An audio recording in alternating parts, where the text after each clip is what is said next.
What's going on, guys? Welcome to Anime Casuals. I'm Lucky. Johnny. Michael. And we make up Anime Casuals. Today is our part 2. That's 4, but that's 2.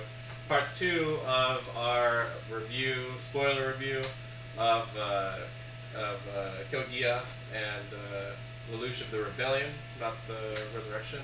And so we kind of ended up off on the last video kind of talking about some of our side characters that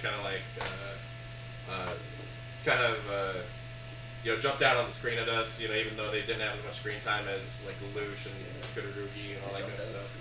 Yeah, dude, it was crazy, man. Freaking, I almost got killed by that Nina chick. But so what was the question you were gonna ask? So I had this question because I was thinking about it last time. I was like, what was your favorite arc?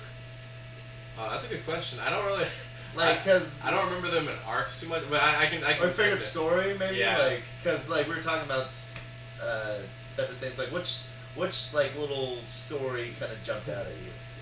I mean, to start with a funny one, I watched the Japanese sub, and just in the Japanese sub, there's a part where Nina, cause she's super obsessed with Euphemia, and she starts rubbing herself against the corner of a table. And I'd watched it before in English, and I don't remember seeing that scene.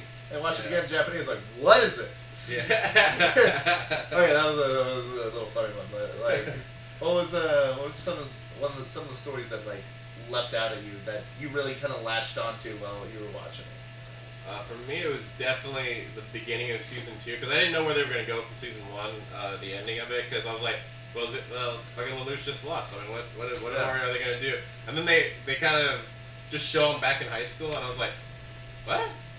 This isn't how that ended. That's not how this ended. Yeah. What's going on? And then you kind of you piece back the everything that's going on. You're like, oh, okay, I see this, and this, and you figure out what his father did to him, but while you're watching this, you're like, yo, man, this is way too much like the first episode of the last one, because he's in that big gambling place. He's sticking up to gambling people, and then once you see Colin in that hot bunny girl outfit or whatever else she was wearing, then all of a sudden you're like, okay, I feel like something's up here. But yeah, that was probably definitely the one that stuck out to me the most, because it definitely cemented that Lelouch lost that first season. So yeah, that one kind of stuck with me. What about you, Johnny?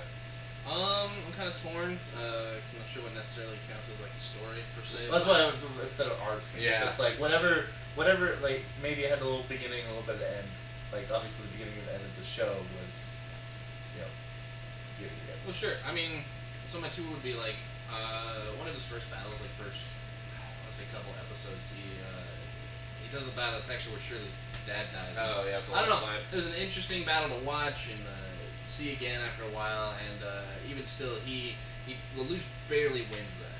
Yeah, I think that's kind of interesting. That's one of his first ones. I mean, if you don't count where he stumbled into a terrorist event, whatever, and just kind of was like, I can play things. Pawns. But yeah, and then the other one would probably be just the whole incident with Euphemia, and when she, dies, and the whole getting Geass thing, that whole experience, whatever you want to call it. It's tragic. I mean, not that I wanted her to die or anything, but it was like, man, that's rough. Just get accidentally Geass like that. Yeah. That sucks so much. Shows the first drawback of his power too. Yeah. Actually, that's a good segue into the next question I was gonna ask. What was actually we'll start off with you, Johnny, since you probably actually already named it. What was the biggest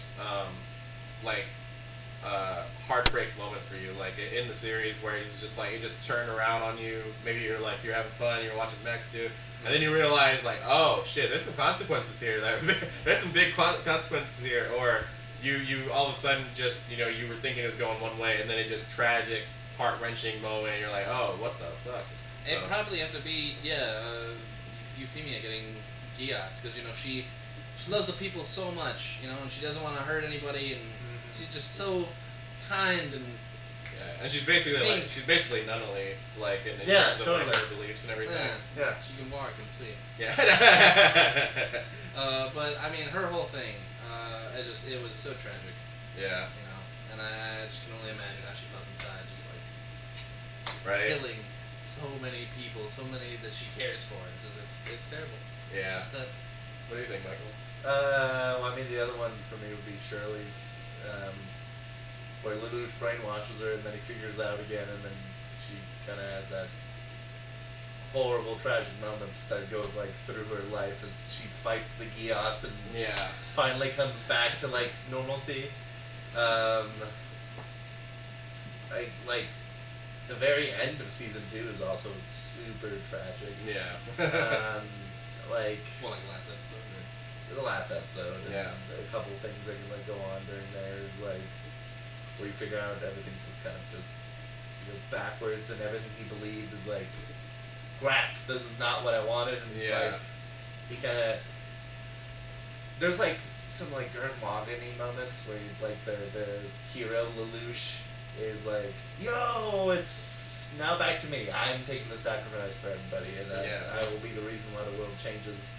Another one was where Nonali kind of betrays him.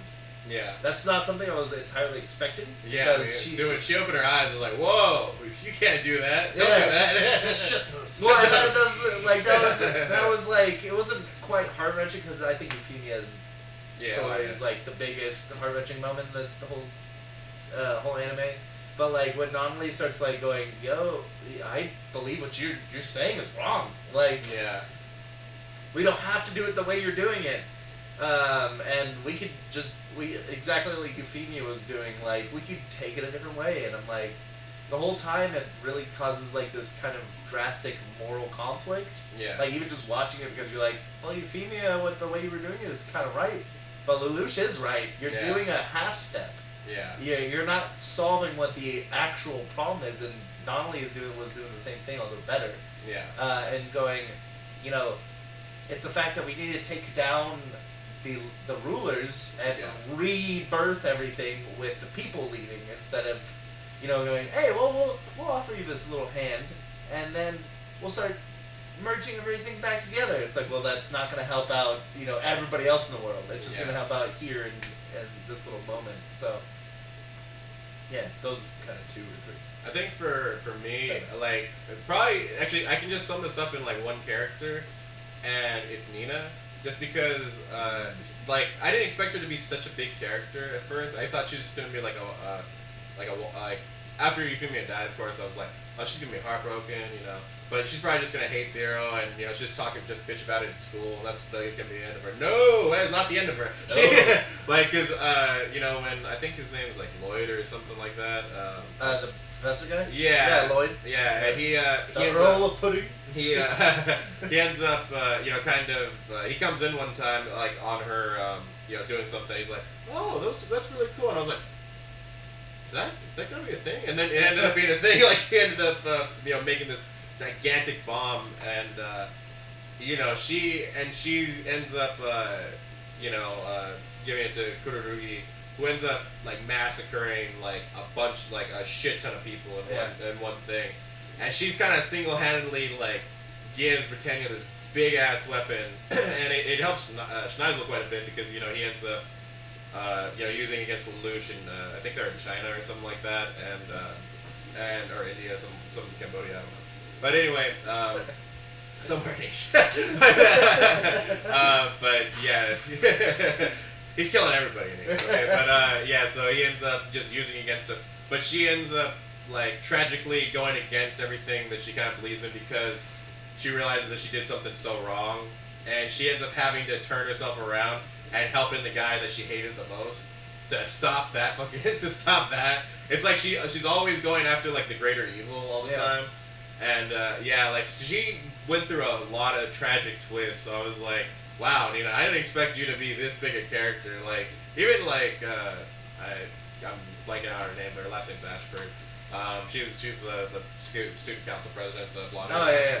I thought she was actually gonna be a bigger character. She ended up being a weather girl, so, which you know, I mean, she ends up in a couple of things and everything like that. Like her voice actor's still there, so.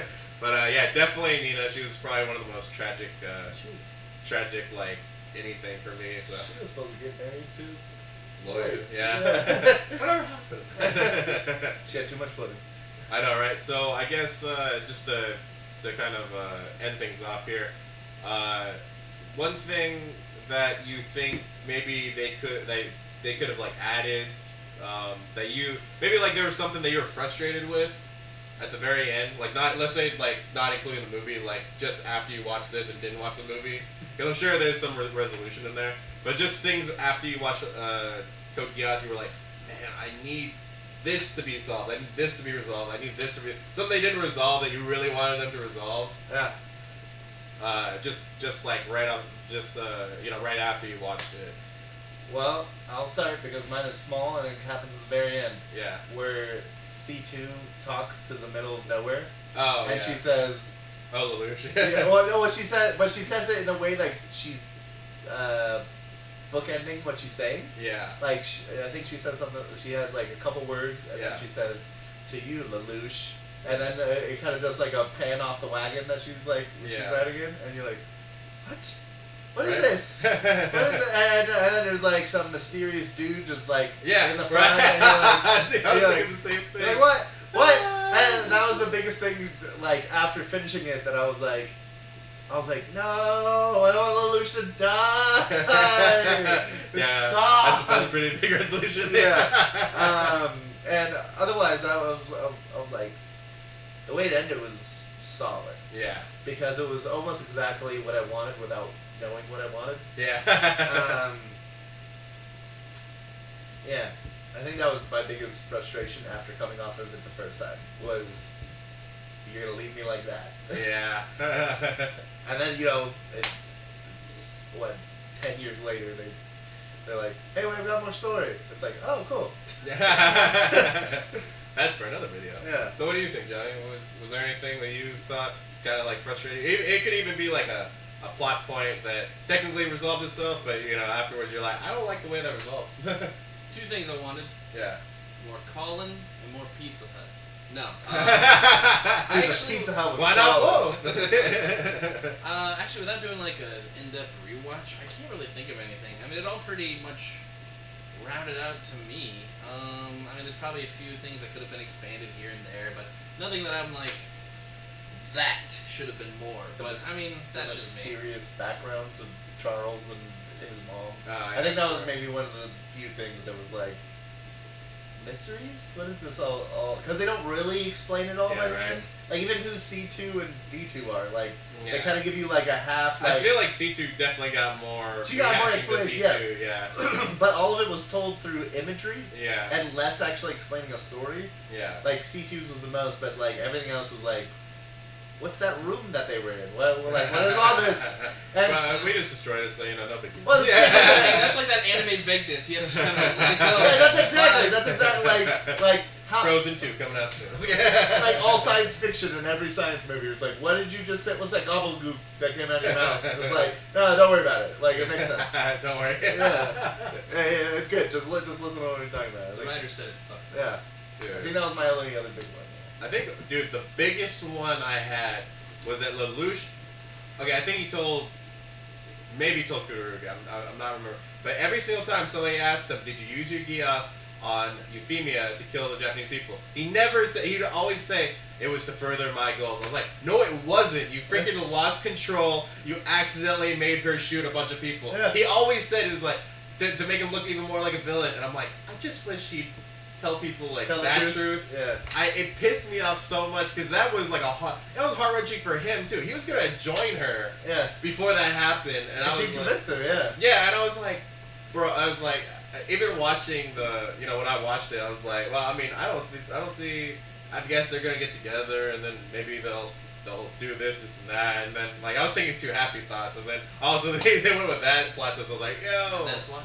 But yeah, it just pissed me off that he never explained that to anybody. Like, everybody just kind of thought he was a villain, which in the end makes a lot of sense because he just kind of took everybody's hatred and was like, alright, what do we do with hatred? We destroy it.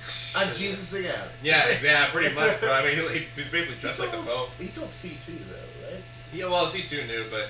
Yeah. Okay, but I think maybe Kururugi, but I feel like everybody else in public, like just he never explained it at all. They're just like, oh yeah, like, he's smart. I was like, oh my god, dude, you're killing me right now because I know that's not true. Yeah, sorry, I fucked up. It was an accident. Okay, and then also to end this off, one thing since we're talking about in the very beginning of the last episode, how we're gonna like, what do you think this anime did better than some of the like the big three, in terms of maybe just storytelling elements? It could be character development, action, anything like that. What do you guys think that they did better? Or you could even compare it to like a bigger, I guess Full Metal Alchemist would be a bigger anime than that. So, but yeah, like what do you think like some of these bigger animes are doing that maybe they could look back on that and be like, oh shit. You guys got something in your head? Yeah, go ahead, Joe.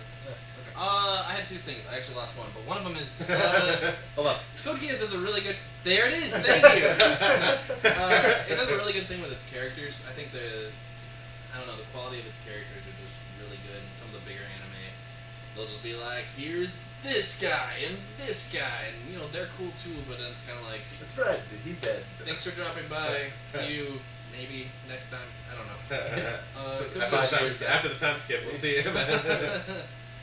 So I mean, I think the characters is just something real special, and even plot-wise, it's just I don't know. Maybe it's because it's like, yeah, we know we got a limited run. We're not going to be running 300 episodes in, and Running out of ideas. I'd only be done with the first arc. So I mean, it's a solid 50-ish episodes. Yeah. Not remembering exactly how many. Yeah, it's about 50. Yeah. It's just a good quality, writing and all that stuff. All good characters.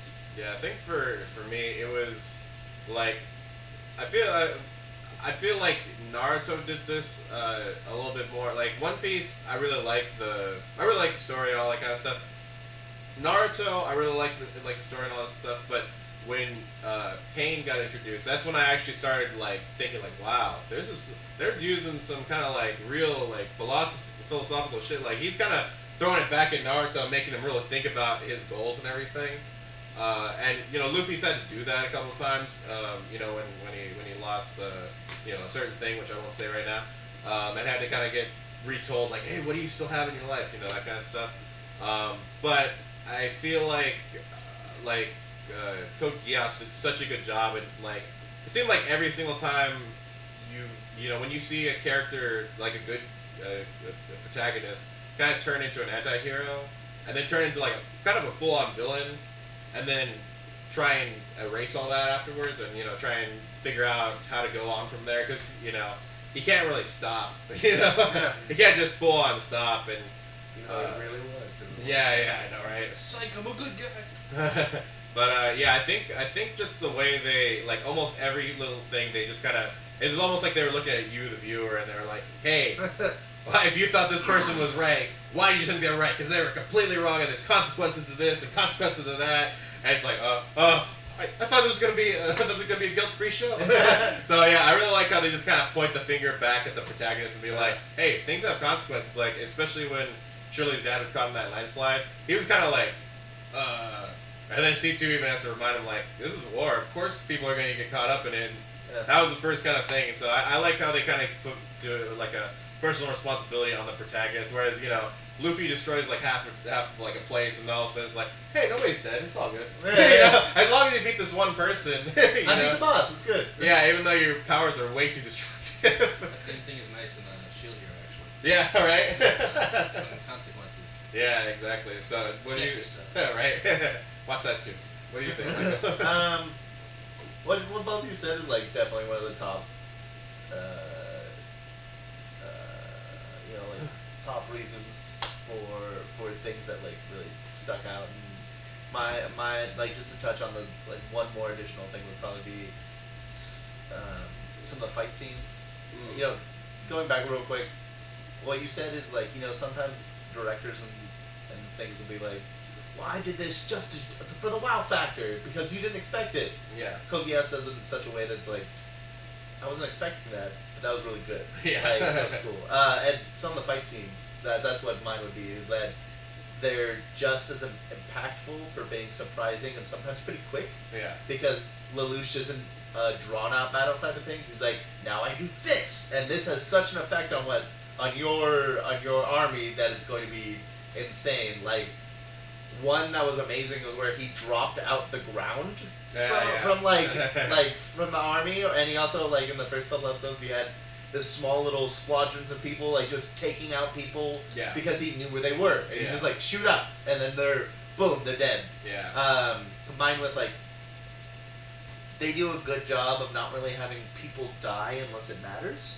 So, like, almost every time somebody in a Gundam mech is going to be killed, they just switch a switch and they have a little ejector pod that shoots out. Yeah, that's good. So, That's a good point. I never thought about that. So, like, people's death becomes a little bit more impactful. Like, I think a few times somebody's jetted off and then someone grabs it and then, like, destroys it. Or if it's like college, he just destroys the whole thing. Oh yeah, like the burning finger. Yeah, it's like eject. It's like, oh, it's broken. It's like, I guess you're dead. I know, right? And it's like, it's not even like gory about it. It's just like, that's how they're gonna die. They explode because the way Colin's killing people is crazy. Right. And like, I think the impactfulness of death and the way that their fight scenes come around, I think definitely one of my top tier moments is like every time after Kururugi gets Geassed, they go, like, he always has a moment after that where he's about to die and then he gets out of it by his body just going, live. Like, well, he says live, but it's like, that live is like, break all of your moral codes, stop living the way you want to live, and just survive. Like, normally he would be like, well, just the honorable death. I gotta go out now. It's like, no, you're not allowed to do that anymore. It's, there's several amazing points where, like, just the fighting is crazy, especially with Lelouch's mech. Like the mechs, the fighting scenes, and the way that death impacts the show is, like, amazing. So hear that, other shows. But yeah, so that is our spoiler review and kind of analysis, whatever you want to call it, of Code Geass, Lelouch of the Rebellion. I am getting it now. Definitely look out, though, for a future one. Yeah, and so we are actually going to be doing I was about to say cover. Like, we're going to do a cover of the song. The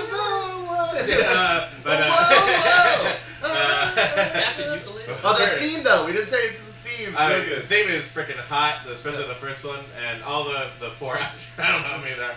But, so we're going to be doing eventually a Code Geass, Lelouch of the... Resurrection. Yes, Resurrection. Review and analysis, that kind of thing. These two, these fools, you fools, you watched it without me. Hey, you're the fool, get ready. I had to work the next day. But, so these two already watched it. Once I watch it, pretty much like Code Geass, like the original one. After they watch it, I'm going to watch it, and then, then we'll do a review of that. But for now, guys, remember to keep it casual. Let us know in the comment section what you thought of Code Geass. Did you think it was awesome? Do you think there was anything they needed to add or anything like that? And let us know, and yet again, just keep it casual.